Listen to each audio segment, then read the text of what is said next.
Some people think the faith started in Rome, but Jesus, Yeshua, didn't die in Rome. He died in Jerusalem. He wasn't crowned in the Vatican. He was crowned with thorns outside Zion's walls. For many, faith means cathedrals, popes, robes, golden halls, and Rome. The true faith didn't rise in palaces, but was born in pain. Jesus, or in Hebrew, Yeshua, wasn't Roman. He wasn't born in the heart of an empire, but in a small town called Bethlehem. He grew up in Nazareth, walked the hills of Judea, prayed in the temple of Jerusalem. His life wasn't centered on politics or power, but on people, the broken, the hungry, the forgotten.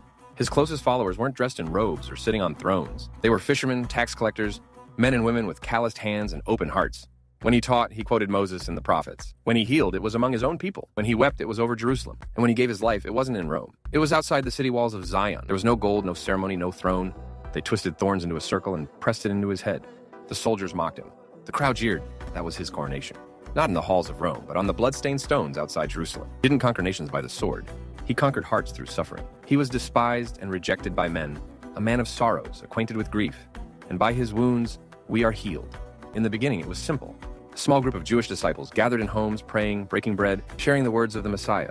There were no grand buildings, no formal hierarchy. But over time, something changed. The movement became a system. Councils were formed. Creeds were written, and traditions were added, layer after layer, until the voice of the shepherd was muffled by the noise of empire. If Jesus came today, would he recognize what people built in his name? The question isn't just what we believe. It's who we're following. Are you following the Jesus of Scripture or the image Rome created? It's time to return, not to religion, but to the rabbi from Nazareth. The true faith didn't begin with power, but with a Passover table, a basin of water, and a broken piece of bread. It was never about empire, but redemption. As it is written, stand at the crossroads and look. Ask for the ancient paths. Ask where the good way is, and walk in it, and you will find rest for your soul. The way forward is back to the Word, back to the Jewish Messiah who gave everything to bring you home.